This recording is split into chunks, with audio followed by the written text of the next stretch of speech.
My entire family laughed when my business failed and said, "We always knew you'd be nothing."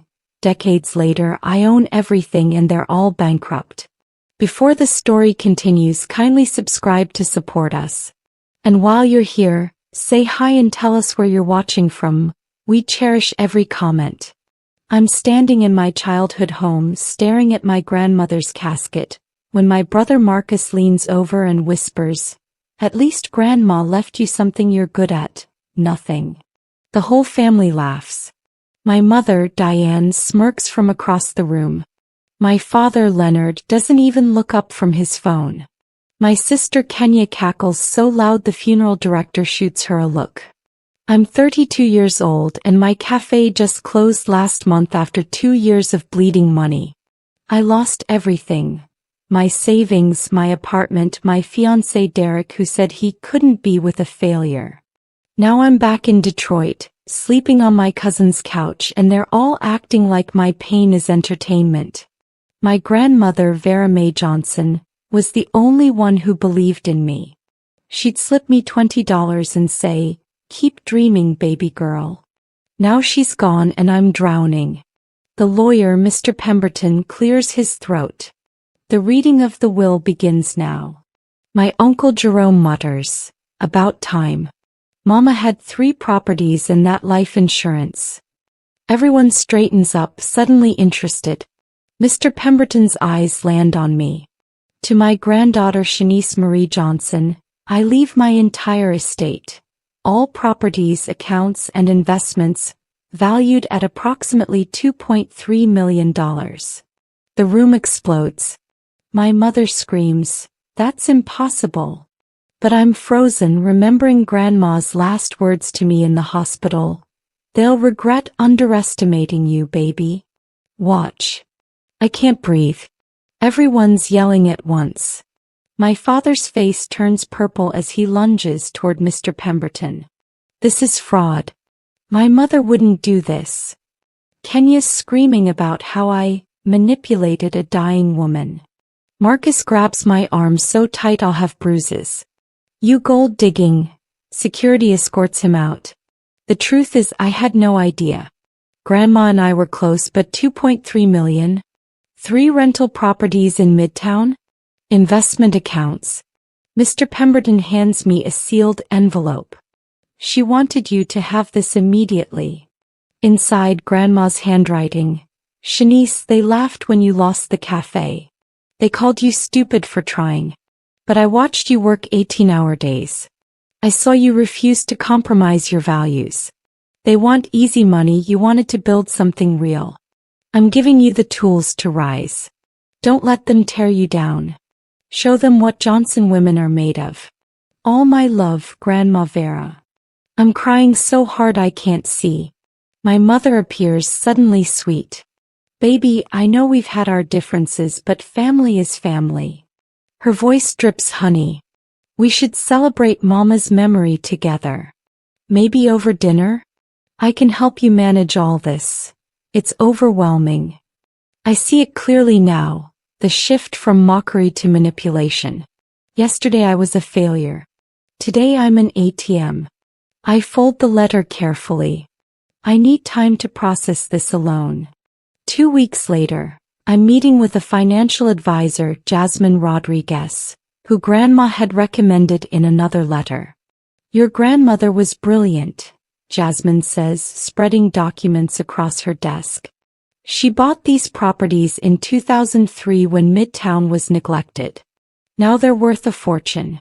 She also invested heavily in tech stocks early. I'm learning Grandma was basically a secret mogul. Meanwhile, my family's acting insane.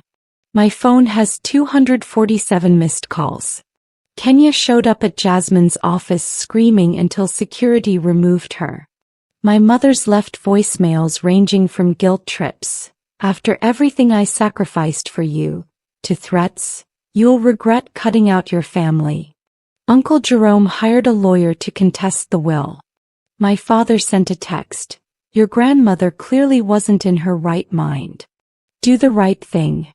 The right thing? I lived in my car for 3 months after the cafe failed. I called my mother crying and she said, should have gotten a real job. I asked Kenya to loan me $500 for rent. She posted on Facebook, when family asks for handouts because they made dumb choices.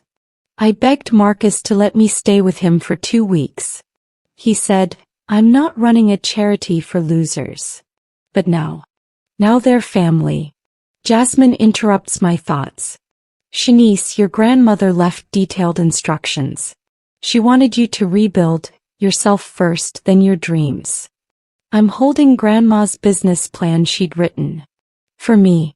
The title reads, Shanice's Second Chance, a Coffee House Empire. I'm moving into one of Grandma's properties, a beautiful brownstone on Woodward Avenue, when my mother and Kenya show up uninvited. We're here to help you settle in, Diane says, pushing past me. Within minutes they're evaluating everything. This credenza would look perfect in my living room, Kenya says. My mother's eyeing the antique chandelier. Mama promised me this years ago. He didn't. I was there for every conversation. You both need to leave, I say firmly. My mother's face transforms. The mask drops. You ungrateful little bitch. I spent 18 hours in labor with you. I sacrificed my career, my body, my life, and this is how you repay me? By stealing from your own family. Stealing? Grandma left this to me. Because you manipulated her. Kenya screams. Everyone knows you were sucking up to her, playing the victim about your failed cafe. You poisoned her against us.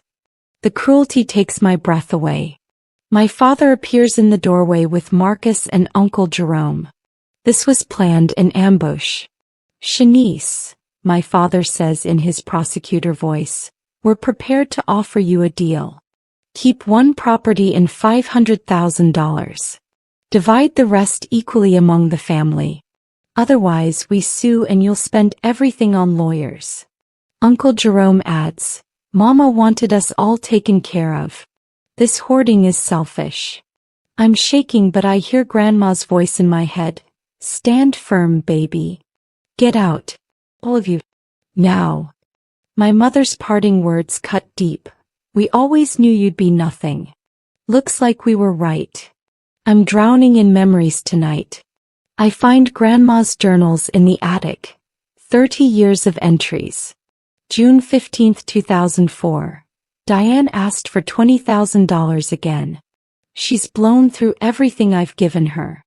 When I suggested she budget, she screamed that I'm a terrible mother. I'm tired. September 3, 2010. Jerome's in trouble again. Gambling debts. He says it's my fault for not helping more. I've bailed him out 4 times. When does it end? December 12, 2018. Shanice came by today. She didn't ask for money, just wanted to show me her cafe's menu. Her eyes were so bright. She reminds me of myself at that age. So much hope.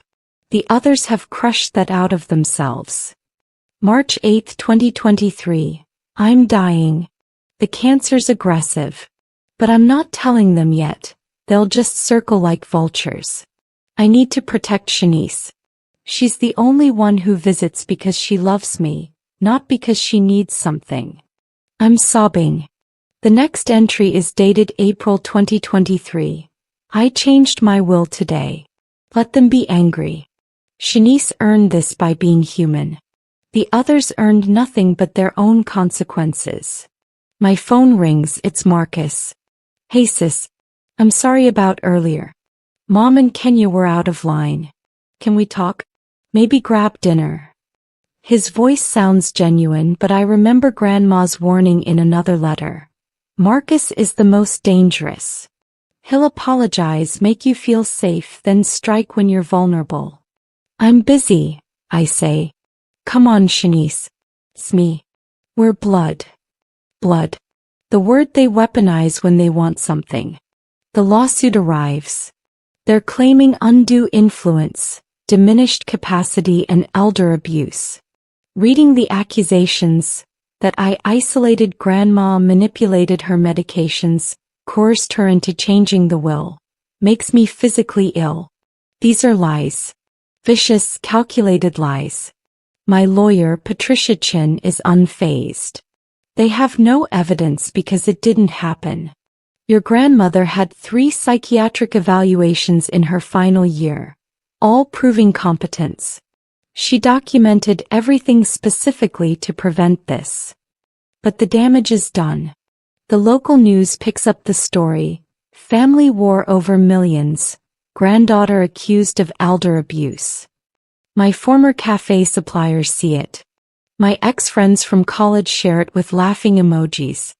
Derek, my ex-fiancé, texts, "Guess you finally found your meal ticket."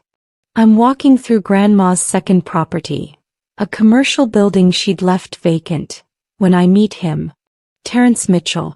He's a contractor, mid-40s, measuring the space. "I'm sorry, I scheduled this with your property manager," he explains.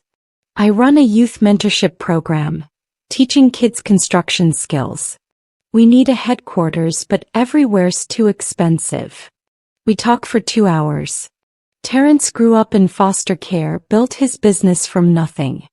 "Your grandmother reached out to me 3 months before she died," he says quietly. "She said she had a granddaughter who'd need allies. People who understood what it meant to build something real." I'm crying again. Grandma was planning my resurrection before I even knew I needed one. "The space is yours," I say. "First 6 months rent-free." The preliminary hearing is a nightmare. My mother takes the stand crying. Shanice was always jealous. When her business failed, she blamed everyone but herself. She'd call Mama at all hours, making her feel guilty, saying terrible things about us. Lies. All lies. My lawyer presents phone records. I called Grandma twice a week, always afternoon, never more than 30 minutes. My mother called 3 times in 2 years. Kenya testifies. Shanice told Grandma that we didn't love her. She said we were only after money. She turned our grandmother against us.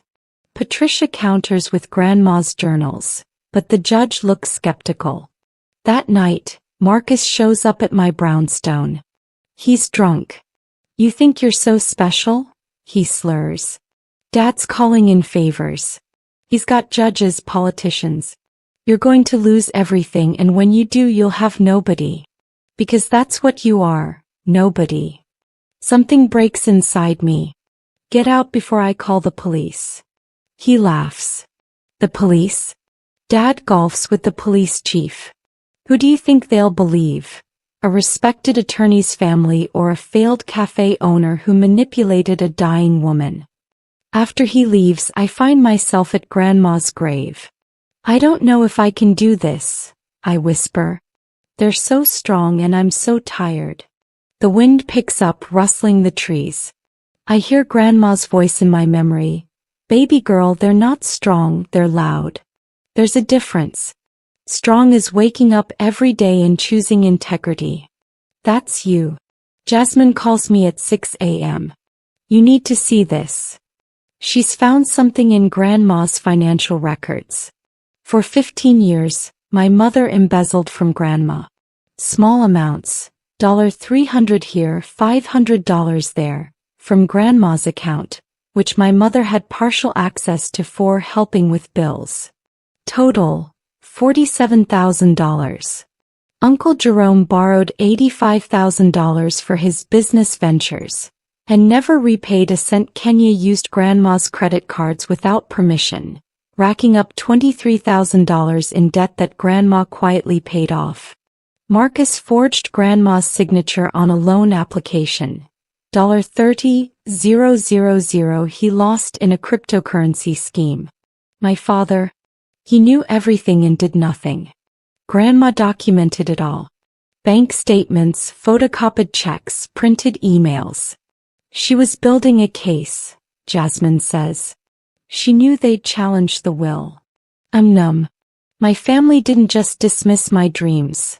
They robbed the woman who loved me. Patricia files a countersuit. Within 48 hours, my family's lawyer withdraws. The evidence is damning. My mother calls me screaming, "How could you do this to us?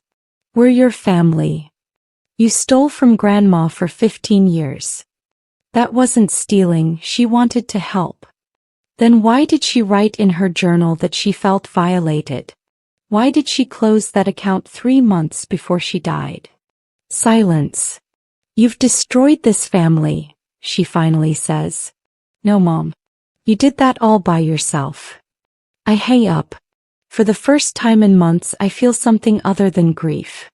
I feel anger. Clean, righteous anger. The countersuit goes public. The same news outlets that crucified me now report the truth. My family's faces are plastered everywhere. Family who sued granddaughter accused of elder financial abuse.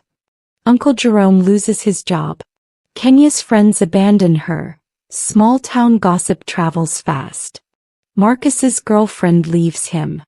My mother's church group uninvites her from events. My father's law firm suggests he take early retirement to avoid controversy. They're experiencing consequences, real ones, for the first time in their lives.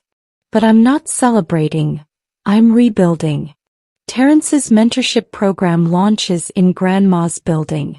I hire a manager for the rental properties. A single mother named Chantal who was facing eviction. I'm planning my new cafe, but different this time. Bigger vision, better foundation. I'm in the original cafe location. It's been vacant since I closed. When Derek appears. My ex-fiancé who left me at my lowest. "Shanice, you look amazing. I've been thinking about us. I made a mistake leaving. Maybe we could try again." I stare at him. "You told me you couldn't be with a failure." I was stressed. "You left me when I was sleeping in my car." "That's not fair." "You know what's not fair, Derek? You proposed to me, promised forever, then disappeared when I needed you most. You didn't even come to Grandma's funeral." His face hardens. "So you're too good for me now? Because you got lucky with an inheritance?" "No.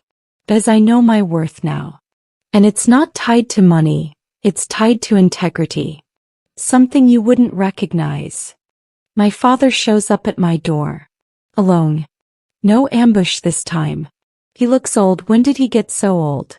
"I need to talk to you. As your father." I almost laugh. "You haven't been my father since I was 12, and you called me stupid for wanting to go to culinary school instead of law school." He flinches. "I was hard on you because I wanted you to succeed." "No. You were hard on me because my dreams weren't your dreams. There's a difference." We're standing in my living room, the home Grandma left me, and he's looking around like he's calculating value. Old habits. "Shanice, your mother's struggling. She lost her job. She's facing charges for the embezzlement. She's your mother.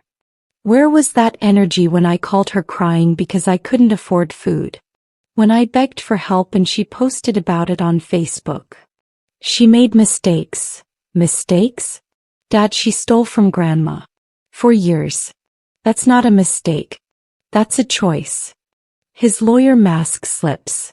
"Fine. You want the truth? Your mother and I are broke. The lawsuit, the countersuit, the lawyer fees. We've lost everything. We might lose the house. Marcus is facing fraud charges. Kenya filed for bankruptcy. Jerome's wife left him. We're drowning, and you're sitting here in luxury, refusing to help your own family." The audacity steals my breath. "You mean the family who laughed at my business failing? Who told me I'd be nothing? Who sued me for elder abuse? That was a mistake. Get out. Shanice, get out. Before I call the police." "Oh wait, the chief who Dad golfs with? Turns out he's retiring. Early. Something about ethics violations." 6 months later, I'm standing in my new cafe, Vera's Legacy, named after Grandma. It's not just a cafe, it's a community hub. First floor, coffee shop and restaurant. Second floor, co-working space for entrepreneurs. Third floor, free business mentorship programs. We open on Saturday. The line wraps around the block. Local news comes, the good kind this time. Granddaughter honors grandmother's legacy with community investment. Terrence's program has helped 60 kids learn construction skills. 12 have gotten jobs. Chantal, my property manager, enrolled in college. She's studying business administration. I hired 5 people who were formerly incarcerated, giving them a second chance like Grandma gave me. My phone rings. It's Kenya. I almost don't answer. What do you want? I'm calling to apologize. Really apologize. I was awful to you. Jealous. Mean. I've been in therapy and I'm seeing how toxic I was. I'm quiet waiting. I'm not asking for money or forgiveness. I just wanted you to know that I'm sorry. What we did to you was unforgivable. You didn't deserve it. Grandma was right about you. Her voice breaks. I hope someday you can forgive me, but I understand if you can't. She hangs up before I can respond. I'm standing there, phone in hand, when my new manager, Brianna, approaches. Boss, someone wants to meet you. Says she's from Forbes. Forbes is here because Vera's legacy is partnering with 3 other cities to replicate the model. I'm building what I always dreamed of. A legacy of empowerment. Not despite my family's betrayal, but because of what it taught me about resilience. A year later, I'm approached by a mediator. My family wants to settle. The embezzlement charges, the fraud, the lawsuits, they want it all to go away. In exchange, they're offering a full public apology and permanent distance. They're desperate, Patricia explains. Your mother's facing possible jail time. Marcus too. They'll agree to anything. I meet them one final time. In a conference room. Neutral territory. They look broken. My mother's aged a decade. Marcus can't meet my eyes. Kenya's lost weight. Uncle Jerome's shaking. My father's the only one with any pride left, and even that's crumbling. We're sorry, my mother says. She's reading from a paper. We treated you horribly. We stole from Vera. We tried to destroy you because we were jealous. We want to make this right. How? I ask. By disappearing from your life? If that's what you want, my father says quietly. We can't take back what we did. We can't undo the damage. But we can stop causing more. I think about Grandma. About her journals. About her final words. Show them what Johnson women are made of. Here's what's going to happen, I say. Mom, you're going to serve your community service. All of it. No appeals. Marcus, you're going to pay restitution. Jerome, you're going to attend Gamblers Anonymous. Kenya, you're going to continue therapy. Dad, you're going to retire and volunteer at a legal aid clinic. Help people who actually need you. They're stunned. That's it. Marcus asks. You're not going to help us financially? No. Because the greatest gift Grandma gave me wasn't money. It was the lesson that actions have consequences. You all need to learn that. I stand up. Maybe in 5 years, if you've actually changed, we can talk. But right now, I'm done being your victim.